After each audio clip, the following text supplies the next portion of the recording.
साथियों, ऋग्वेद के अनुसार भगवान सूर्य को समर्पित मकर संक्रांति की आप सभी को दिली शुभकामनाएं।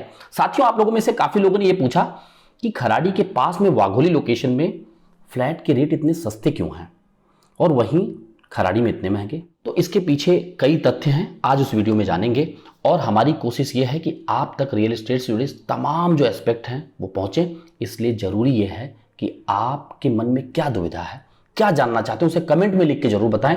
यदि ऐसा कुछ है जहां पे आप फील कर रहे हैं कि आपको किसी की मदद की जरूरत है, तो आप हमें दिए हुए क्वेरी कंसर्न फॉर्म लिंक के जरिए अपनी समस्या हम तक पहुंचा सकते हैं। यदि पसंद आएगा तो हमेशा की तरह यही रिक्वेस्ट रहेगी कि लाइक शेयर करने के साथ साथ आप अपने चैनल सौदागर को सब्सक्राइब कर लें।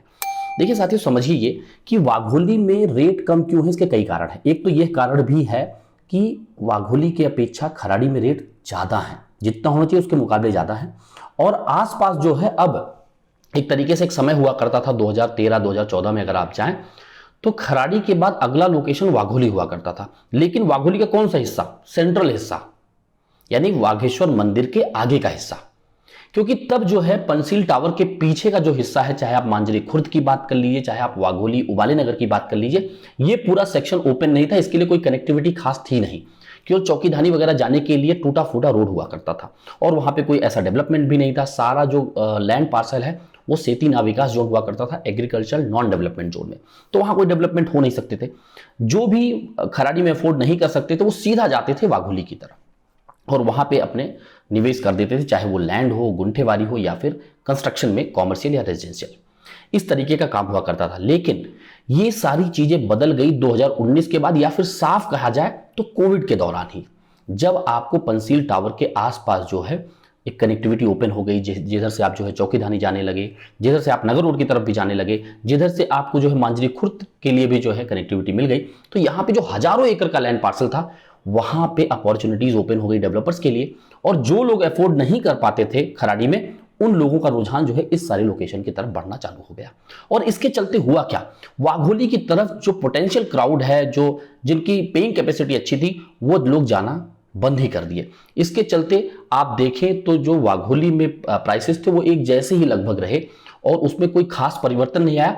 एक पॉइंटर ऐसा बना जहां पे कहीं ना कहीं रेट बढ़ा, वो ये था कि जब 2021 में उसे कॉरपोरेशन के अंदर ले लिया गया तो लोगों के मन में ये जो है चीज उठी कि चलो ठीक है, कम से कम जो गार्बेज बर्निंग का इशू है, जो रोड कनेक्टिविटी को लेके इशू है, जो ट्रैफिक को लेके इशू है, जो इलेक्ट्रिसिटी को लेके इशू है, जो ड्रिंकिंग सप्लाई सीवर लाइन के लिए समस्याएं हैं, यानी छोटी मोटी चीजें जो जल्दी रिजॉल्व नहीं होती हैं, क्या पता कॉरपोरेशन में आने के बाद सब कुछ जो है मैजिक स्टिक की तरह बदल जाएगा। पर ऐसा हुआ नहीं, समय लगता है, क्योंकि तमाम लोकेशन जो पहले से ही 2017 में ही कॉरपोरेशन में आए, उन्हें भी आज जो अच्छी सुविधाएं हैं उसके लिए वो लोग तरस रहे हैं।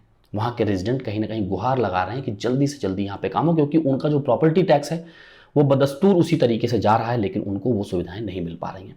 पर हाँ, कहीं ना कहीं एक एप्रिसिएटिंग इफेक्ट जो है वो लाया वाघोली में कॉरपोरेशन में जाने के बाद वो लोकेशन। अब आप वाघोली के थोड़ा सा और अंदर जाके समझें। ये तो आपको हमने एक रूपरेखा बता दी कि कारण क्या है कि वहां पे रेट लगभग स्टैग्नेंट है, या फिर आप कहें कि इतना ही बढ़ा है कि जो शायद इन्फ्लेशन को बीट कर पाए, यानी कि शायद बीट ना भी कर पाए, ये भी कारण हो सकता है। तो अब आप ये समझिए कि वाघोली में अगर आप डीप डाउन जाएंगे तो वहां पे ऑर्गेनाइज्ड डेवलपमेंट आपको बहुत कम मिलेगा। और यहां पे यह भी चीज समझना इंपॉर्टेंट हमारे लिए कि हर एक लोकेशन में हर तरह का लोकेशन निवास करता है। यानी कि अगर आप अनऑर्गेनाइज्ड कंस्ट्रक्शन की बात करिए, ऑर्गेनाइज्ड कंस्ट्रक्शन की बात करिए, वाइड रोड की बात करिए, नैरो रोड की बात करिए, तो हर लोकेशन में किसी न किसी पार्ट में ये चीजें मौजूद रहती हैं। जैसे आप खराड़ी की बात कर लीजिए तो ओल्ड खराड़ी में आपको ये चीजें देखने को मिल जाएंगी, वड़गांव शेरी की तरफ आपको ये चीजें देखने को मिल जाएंगी, चंदन नगर की तरफ ये चीजें मिल जाएंगी, जहां पे आपको नैरो रोड अनऑर्गेनाइज्ड कंस्ट्रक्शन मिलते हैं। उसी तरीके से जब आप वाघोली में जाते हैं तो वहां पे आपको कुछ एक हिस्से जो है काफी ऑर्गेनाइज्ड दिखेंगे। तो जब वहां पे ऑर्गेनाइज्ड डेवलपमेंट नहीं है और खासकर कोई मेन ऐसा ड्राइवर नहीं है कि जो उस पूरे लोकेशन को ड्राइव कर पाए, यानी कोई ऐसा आईटी पार्क, कोई ऐसी बड़ी चीज जहां पे जॉब अपॉर्चुनिटीज बढ़ के आए, जिससे कि लोग वहीं आसपास खरीदें और उनको, या फिर अगर इन्वेस्टर वहां पे ले रहे हैं तो उनको अच्छा खासा रेंटल मिल पाए। इन सब चीजों का जो स्कोप कम होने की वजह से वहां पे रेट कम है। लेकिन जो ये पूरा हिस्सा आपका ओपन हुआ है उबाले नगर वाघोली का, यहां से अगर ये चीजें डेवलप होती हैं, जैसे वहां पे तमाम लैंड पार्सल जो है बड़े डेवलपर्स का भी है, पंसील वगैरह का भी है, आने वाले समय पे अगर वहां पे वो कॉमर्शियल डेवलप करते हैं और वाघोली का मेन सेक्शन यानी वाघेश्वर मंदिर के आगे का जो पूरा सेक्शन है वहां से कोई अच्छी कनेक्टिविटी उस IT पार्क तक के लिए, उस कॉमर्शियल डेवलपमेंट के लिए जो होगा, अभी ऐसा कुछ जो है ना तो न्यूज में है ना तो कोई चीज सैंक्शन हुई, तो आप इसको पकड़ के कोई अपना निवेश मत करिएगा। अगर कनेक्टिविटी होती है और ऐसा डेवलपमेंट होता है फ्यूचर में, तो कहीं ना कहीं ये पुश जो है वाघोली को जरूर मिलेगा। ऐसे लोग जो अफोर्ड नहीं कर सकते हैं, बड़ा स्पेस चाहिए, तो कहीं ना कहीं वो वाघोली को, खराड़ी को छोड़ के, अब वाघोली को छोड़ के मैं क्यों कह रहा हूँ, जो खराड़ी से लगा हुआ हिस्सा उबाले नगर वाघोली है, उसे छोड़ के अगर वागेश्वर मंदिर के आगे जाते हैं तो चीज़ें शायद सस्ते में मिल सकती हैं, लेकिन तमाम समस्याओं का भी आपको सामना करना पड़ेगा। इसलिए कभी भी जब आप लोग निवेश कर रहे हैं तो इन बातों का ध्यान रखिए कि एक अच्छे लोकेशन में भी आप किस पार्ट में हैं। कहीं ऐसा तो नहीं कि वहां पे अनऑर्गेनाइज्ड कंस्ट्रक्शन पूरी तरीके से पनप जाएगा और आपका निवेश जो है कहीं ना कहीं आइडल रह जाए, अच्छा जो है उसमें एप्रिसिएशन ना पाए। तो इन बातों का ध्यान रखिए। कहीं भी आपको कोई समस्याएं आती हैं तो जैसा हमने आपको बताया, क्वेरी कंसर्न का फॉर्म का लिंक हमने डिस्क्रिप्शन में दिया हुआ है, उसमें अपनी समस्याएं हम तक भेजिए, कोशिश रहेगी आपको इन पर्सन कंसल्टेशन दिया जाए। बाकी किस टॉपिक पे आप वीडियो देखना चाहते हैं हमें ज्यादा से ज्यादा कमेंट सेक्शन में लिख के बताएं, जिसे हम प्रायोरिटाइज करके उसे जल्द से जल्द आप लोगों के सामने लाते रहें। आशा करते हैं साथियों आप सभी को सौदागर का प्रयास पसंद आ रहा होगा। यदि पसंद आ रहा है तो लाइक शेयर करने में क्या जा रहा है, और इसे सब्सक्राइब कर लें, हमें प्रोत्साहन मिलेगा और लगातार आपको रियल एस्टेट से जुड़ी जानकारियां मिलती रहेंगी। जल्द मिलेंगे एक नए वीडियो के साथ, एक नई जानकारी के साथ। तब तक के लिए धन्यवाद, नमस्कार।